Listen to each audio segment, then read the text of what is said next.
group met at break. Ryu and Malik were both glaring at Marek and Bakura. "Can't you come to school on time at least once?" Ryu asked. "Why would I do that? I'd ruin my rep," Bakura said, leaning back against the tree. "Yeah, everyone expects us to be late," Marek added. "It doesn't mean that you have to," Malik snapped. "To them it does," Mokuba said. "We know that, and that's why it's so frustrating," Ryu said. "Come on, Ryu. After 2 years of this, I thought that you would have been used to it," Heiba said. "I am. That's what's so bad," Ryu said. Yami chuckled.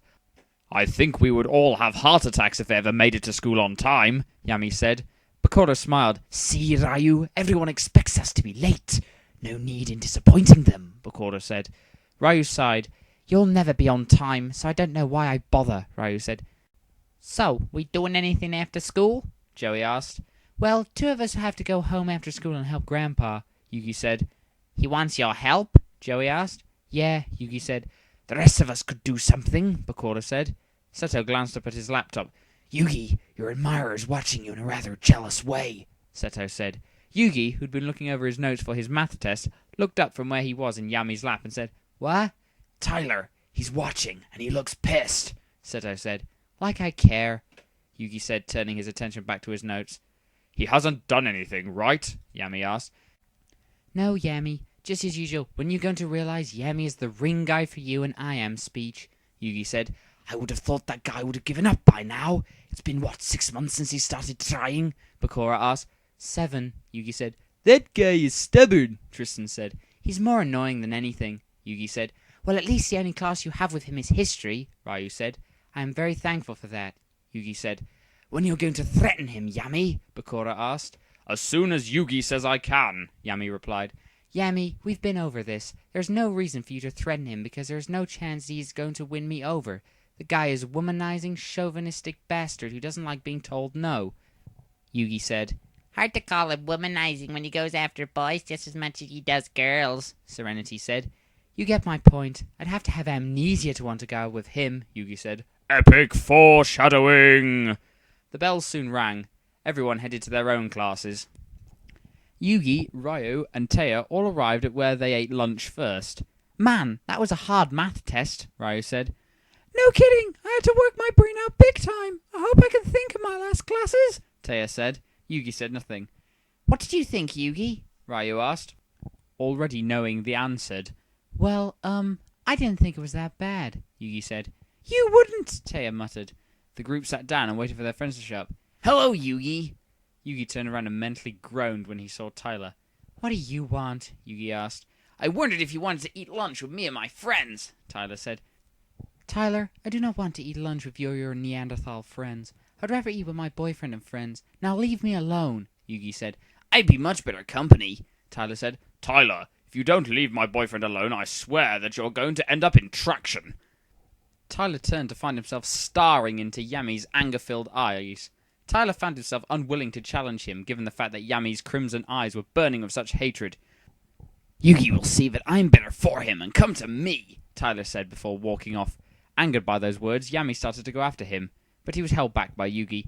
"Yami, please, let it go. He's a self-important jerk who won't take a hint. He's not worth it," Yugi told him. Yami sighed. "Fine, I won't go after him, but only for your sake," Yami said. He sat down and saw that the rest of his friends were already there. "I would have killed him," Bakura said. "We all know what you would have done, Bakura," Atamu said. Bakura shrugged. "I'm just saying," Bakura said. "Can we please just let it go? I'd rather not ruin my appetite by talking about him," Yugi said. The group decided to forget about Tyler and started talking about other things as they ate their lunch. After school, Yugi and Yami volunteered to be the ones to go home and help Solomon with the store. Atamu and Heiba went with the rest of their friends to the mall to hang out for a while. "Yami, you really need to learn to stop letting Tyler get to you," Yugi said. He was holding Yami's hand as they walked. "I know, Yugi. I'm the jealous type. You know this. I guess being Pharaoh once really hurts," Yami said. "Why?" Yugi asked. "Because as Pharaoh, it would be against the law to touch you or even speak to you without permission. I could keep anyone from pulling that simply because you would be my lover," Yami said. "You would have done that?" Yugi asked. "Without a second thought," Yami replied. "Well, I appreciate you to go to such lengths for me, but I'll be fine, Yami. Don't forget that you taught me self-defense, so I know how to take care of myself," Yugi said. I know that, Yugi. I just worry a lot, Yami said, leaning over and kissing Yugi on the cheek. I find it endearing, Yami. You don't have to worry. I don't think that I could ever stop loving you. Not that I want to, Yugi said. Even if you had amnesia? Yami asked, referring to Yugi's earlier comment about having to have amnesia before dating Tyler. Yes, Yami. I honestly think that even if I had amnesia, I would remember the fact that I love you, Yugi said. Well, I'm glad to hear that, Yami said. Even more epic foreshadowing! The two walked into the game shop to find Solomon working. Hello, boys, Solomon said. Hey, Grandpa, Yugi said. I take it that you are the ones helping me today, Solomon said. Yeah, Haber and Adamu went to the mall with the others, Yugi replied. They'll be helping me tomorrow then, Solomon said. We'll go put our things in our room, then come back down, Yami said. All right, Solomon agreed. Yugi and Yami went into the house part of the shop and headed up the stairs to their room. After putting their school bags down, the couple headed back down to help Solomon. If you don't mind, restock the shelves, Yugi. Yami, there's a new shipment in. Go through it and see what arrived and what didn't, Solomon said. Sure thing, Yami said. The two went to work. That night, the five that lived in the game shop sat down to eat dinner.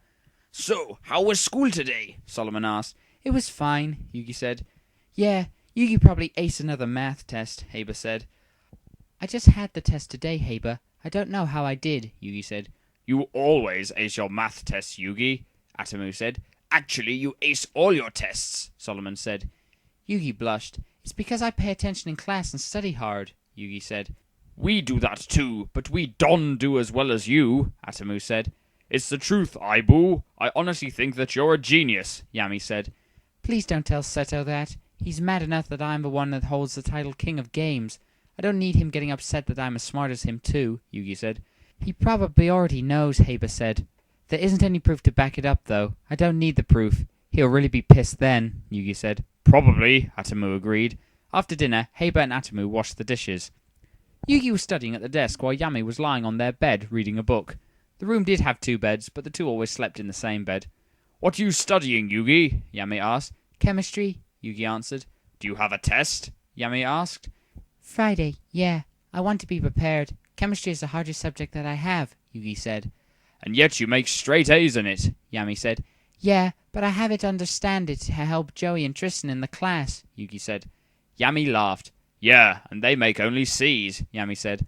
What are you reading? Yugi asked. A book assigned to us in literature class, Yami said. He scowled and said, It's a damned romance novel. Yugi suppressed his laugh. Why can't they have us reading about a murder, a war, or something more interesting? Yami asked. Just bear with it, Yami, Yugi said. Like I have a choice. If my grades fall, your grandfather might move me out of the room, Yami said. Yami, there are only 3 bedrooms in the house. Adamu shares one with Haber, we share one, and Grandpa has his own. I don't think he's move you out, Yugi said. I don't want to take a chance, Yami said. Sure, Yugi said. The two finished their studying before they headed off to bed. Another day of Tyler, Yami groaned. Yugi smiled. Just bear with it, Yami. It'll be over before you know it. Besides, Tyler doesn't have a chance with me, Yugi said. I know, Yami replied. The two settled down to go to sleep. Good night, Yami. I love you, Yugi said. Night, Yugi. I love you too, Yami said. He kissed Yugi before the two settled down to go to sleep. Afterthought. In case someone doesn't know, PDA simply means public display of affection. In schools, you're not supposed to hold hands or kiss or anything. Most kids don't listen, though. Next, the school shooting. For anyone who wants to know, this is the order in which I work on my stories. Starting over is first followed by Permanent Darkness, then one ending, and the bullet last. This is, in my mind, how I write the next chapter of each story. I work on one story, then do the next chapter of the next story. Let me know what you thought of this first chapter. R&R. And just a little note from me. I hope you're enjoying it so far. I intend to carry it on until its natural conclusion. However natural a yaoi fanfic can be, that is.